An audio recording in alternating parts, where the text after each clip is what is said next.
अब हम नहीं के जियल चाहते हैं देवता।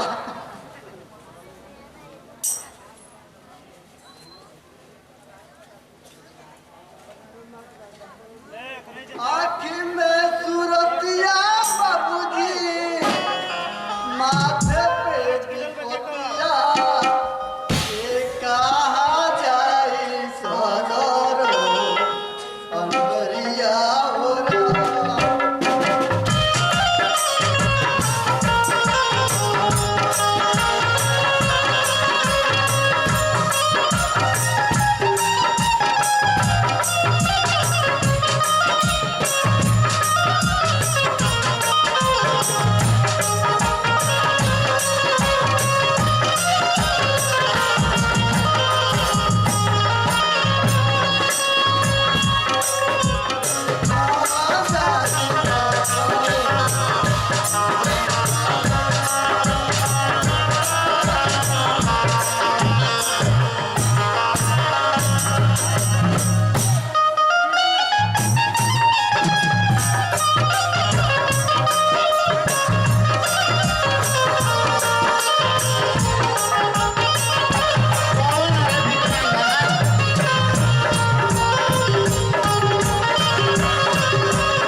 अरे लंगड़ कलूर जब तेरा चौले कलूर नहीं खे तो शहर में क्या करे बड़े हाँ अपन दे नहीं कस देखा सब गिर हमें घुर्ची लगल हो चलो बड़े शहर में ना जा रहा ना रे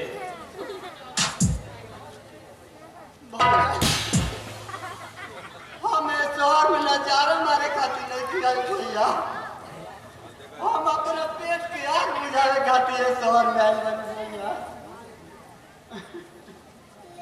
3 दिन से भूखे बानी भैया तोरा से सब करे तो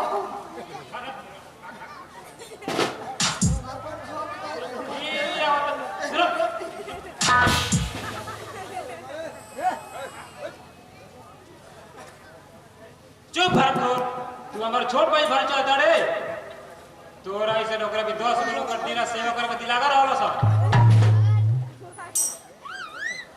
भैया ये धरती पर कोई अमीर गरीब बन के नहीं खेल ये तो सब नसीब के खेल है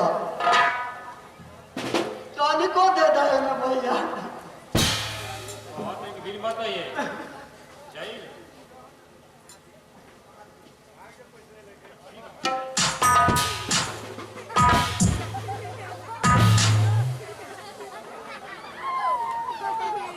ऐसा ऐसा भिखारी के भीख देवे लगा आदमी कंगाल हो जाए जहाँ देखो तहाँ कटोरा लेके और भीख मांगे खातिर जहे मत खड़ा होता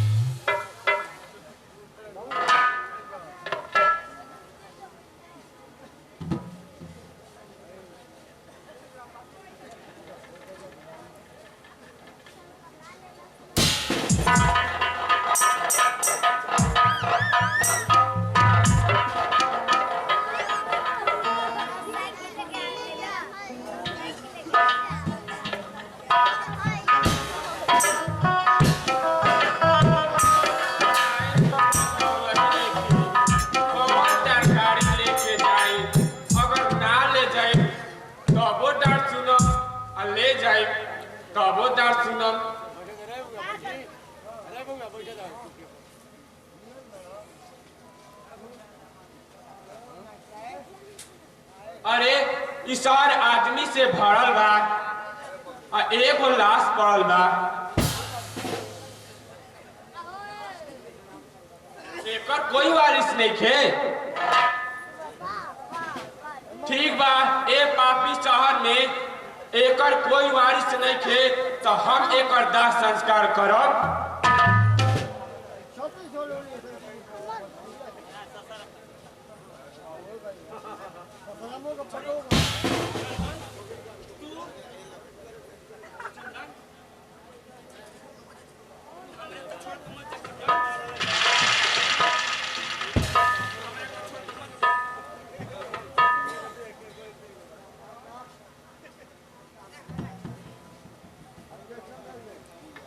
चंदन तू हमरा के छोड़ के मत जा चंदन तू मत जा हम तोहरे भरोसे ये घर में जियत रही ना चंदन जब तू हमारे साथ छोड़ देबा तो हम केकरा सहारे जियब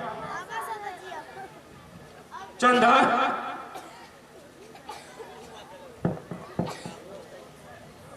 भैया हमरा के भीख दो चाहे मत दो बाकी हम मत मारो हम काज बाकी कोनो दूसरा शहर में बाकी हम मत मारो भैया चंदन आँख खोलो चंदन होश में आओ चंदन देखो तोहरा आगे के बा तोहर भैया ना तोहर चाचा खड़ा बावन चंदन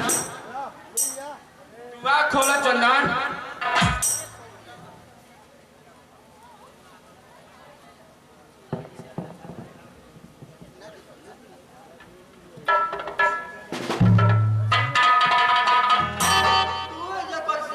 चाचा तू हमरा के छोड़ के चल जा चाचा अब हम घरे ना जाए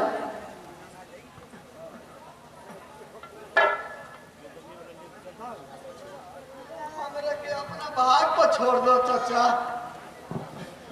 चंदन हम अपन जबान तोहरा के दिल भाई चंदन। तू जब कहूँ अकेले रहब तो हम चल आई। चलो घरे चलो।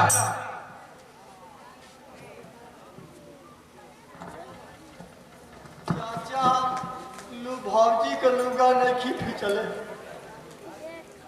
जाए हम घर तो भौजी हमरे के लगे हम मारे।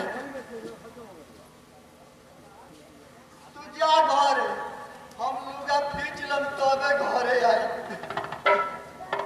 ना चंदन तू घरे चलो तोहार मियाँ ठीक नहीं खे।